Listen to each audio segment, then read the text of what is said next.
কোন বিরাহি মন দাসী হীরা গুহার মাঝে, কার বিরহে চোখের পানি ছড়াই সকাল সাঁঝে। কোন বিরাহি মন দাসী হীরা গুহার মাঝে, কার বিরহে চোখের পানি ছড়াই সকাল সাঁঝে। ছাড়লো বাড়ি কিসের আশা, বাঁধলো বাসা হীরা গুহায়। ছাড়লো বাড়ি কিসের আশায়, বাঁধলো বাসা হীরা গুহায়। কার বিরহে আকুল আশা অন্তরে তার বাজে, কোন বিরাহি মন দাসী হীরা গুহার মাঝে। কিসের বোঝা বহন তরে গরল তারে যত্ন করে, কিসের বোঝা বহন তারে গরল তারে যত্ন করে। প্রভু তারে করলো বরণ সারা ভুবন মাঝে, কোন বিরাগী মন দাসী হীরা গুহার মাঝে। কোন বিরাগী মন দাসী হীরা গুহার মাঝে, কার বিরহে চোখের পানি ঝরাই সকাল সাঁঝে। হঠাৎ হলো জানা জানি কানা কানি, হঠাৎ হলো জানা জানি কানা কানি, আসলো প্রিয় অসীম বাণী। হঠাৎ হলো জানা জানি কানা কানি, আসলো প্রিয় অসীম বাণী। আধার ধরা আলো হলো কোরআন অনুরের তাজে, কোন বিরাহি মন দাসী হীরা গুহার মাঝে। কোন বিরাহি মন দাসী হীরা গুহার মাঝে, কারু বিরহে চোখের পানি ঝরাই সকাল সাঁঝে। বিশ্বনবী অনেক মেহনত করলেন, আপনার কিনা 6 মাস ধরে গারে হীরাতে আল্লাহকে ডাকতে থাকলেন, মাবুদ তুমি আমাদের একটা পথ দাও, রাস্তা দাও। মানুষ বিচলিত হয়ে গেছে, মাকে সম্মান দিতে শিখে না, বোনকে সম্মান দিতে শিখে না, আপনার কিনা চাচাকে সম্মান দেয় না। ব্যবসা বাণিজ্য করতে গিয়ে গন্ডগোল মারামারি লাগছে। এই করে তিনি 6 মাস ধ্যানে থেকেছেন, আর ধ্যান সাধনার ফলে আল্লাহ কোরআন দান করলেন। নারায়ে তাকবীর। বিশ্বনবী ক মাস কাঁদলেন? 6 মাস। কাদের জন্য গো? আমাদের জন্য, যাতে আমরা দুনিয়ায় চলতে পারি, ফিরতে পারি, যেন বাপকে সম্মান দিতে পারি, স্ত্রীর সম্মান হক অধিকার যেন দিতে পারি। তিনি কত মেহনত করলেন, দিয়ে আমাদের মাঝে কোরআন দান করলেন। কিন্তু কোরআন এলো আর আমরা চিটপাটাং, কোরআন এলো আর চিটপাটাং। কোরআন এখনও আপনার আলমারিতে ঢোকা আছে, মসজিদে টাঙা আছে। কোনোদিন গেছেন মসজিদ, কোরআনটা খুলে একটু পড়ি। বাড়িতে তাক লাগানো আছে, কখন দেখবেন? যখন রমজান মাস আসবে তখন একটু খুলে দেখে নেই, আর দেখা হয় না।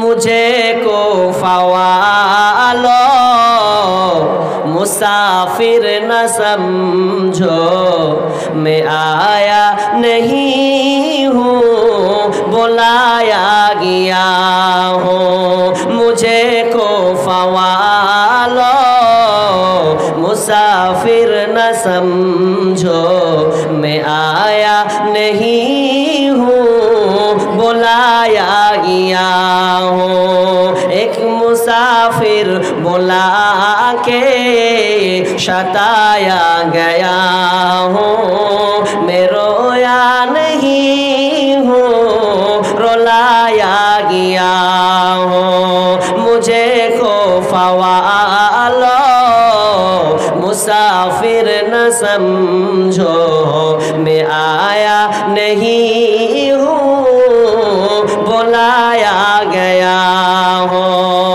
কোরআন চেয়েছি আমরা, কিন্তু যখন কোরআন এসেছে তখন আপনি চিটপাটাং হয়ে ঘুমিয়ে গেছেন।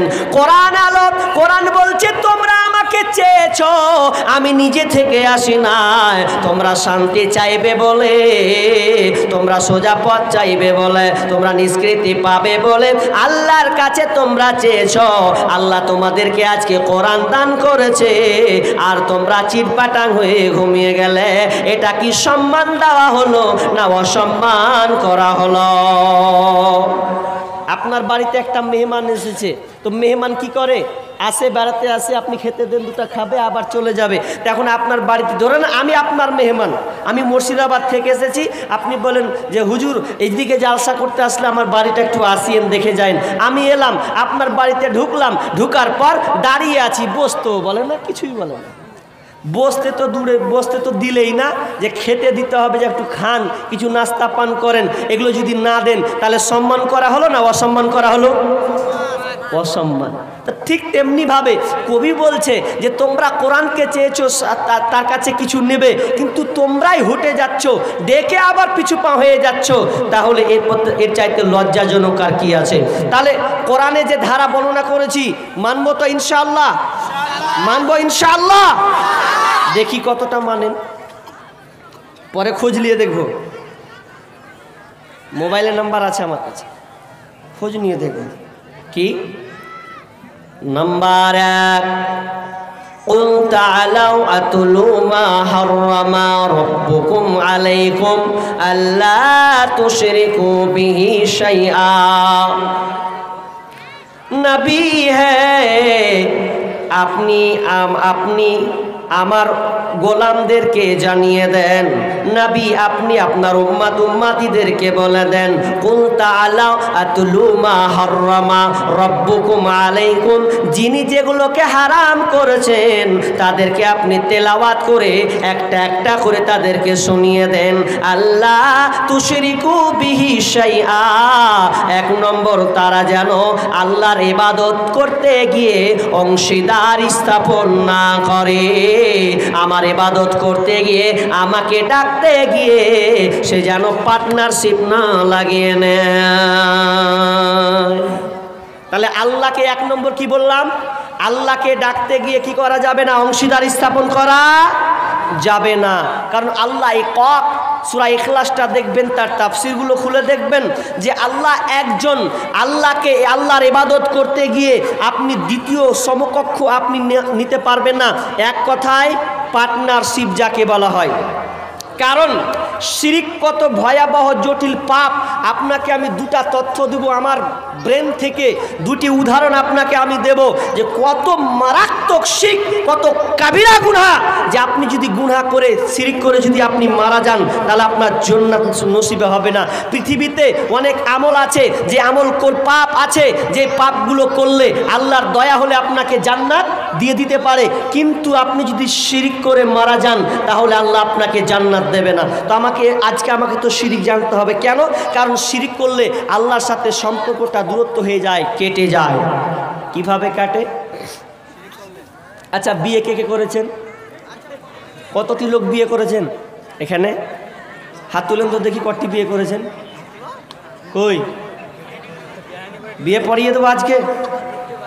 তার মানে বেশিরভাগ বিয়ে করেছেন। সরো, হাত তুলতে আবার সরো। সেদিন তো একবারে 4 চাক্কা নিয়ে বের হবেন, একবার স্কফি গাড়ি নিয়ে একদম, আবার ফের সরো। তো বিয়ে যারা করেছেন, দেখেন আমার বক্তৃতা, আমার বক্তব্যে যদি আমাকে সাড়া দেন, আমি যেটা করতে বলবো ওটা যদি করেন, তাহলে আমার কাছ থেকে আপনি আরও মজার কিছু পাবেন। আর আমাকে যদি হেল্প না করেন, সাহায্য না করেন, তাহলে আমি আমার মতন বলে চলে যাব। আমাকে যদি অ্যাকসেপ্ট করেন, আমি যেভাবে বলবো সেভাবে যদি করেন, তা আমি জানবো যে আমার প্রতি আপনারা মনোযোগী আছেন। তাহলে বিয়ে যারা করেছেন তারা শুনে না, যারা করেনি ওরা প্রশ্ন রে ভাই, তোর গেও হবে ওয়াখালাকনাকুম আজওয়াজা আছে। তো যারা বিয়ে করেছেন তাদের ব্যাপারে বলি। ধরেন আপনি নতুন বিবাহ করেছেন, নতুন, বেশি দিন হয়নি, ধরলেন 1 মাসই হলো বা 15 দিন হয়েছে। তো 15 দিন বিবাহ যখন হয়েছে, তো বিবাহ হওয়ার পর মন টন মানে না। স্ত্রীকে আপনি এত মোহব্বত বাসেন, বলছে আমার কলিজা, আমার জান, আমার ময়না, আমার পাখি, আমার টিয়া, যত পাচ্ছেন আপনার স্ত্রীকে ঠাঠিয়ে বলছেন আপনি। মানে মোহব্বতের জিনিস তো। পরের বেটি মোহর দিয়ে নিয়ে এসেছেন, কোনোদিন দেখিনি আর বলছেন ও তোকে আমি থাকতে পারি না রে। ভাই একদিন কী করছিলা তাহলে? বলছে এখন তুই আমার হয়েছিস, কতদিনের অপেক্ষমান ছিলাম, আজকে আমার ঘরে এসেছিস, তো বিবি হিসাবে আমার একখানা বিবি হয়েছ। বলছে ঠিক ভালো কথা। তা আপনি স্ত্রীকে এত ভালোবাসেন, এত মহব্বত করেন যে আপনি এখন বিদেশ চলে গেছেন, তো বিদেশ যাবার পরে কথা কেন বলছেন ভাই? কথা বললে তো হবে না। যদি একটু কথা বলবার আপনারা ভেদার ভেদার করেন তাহলে কি আর আলোচনা হয়? বুঝেন, ভালো করে শুনে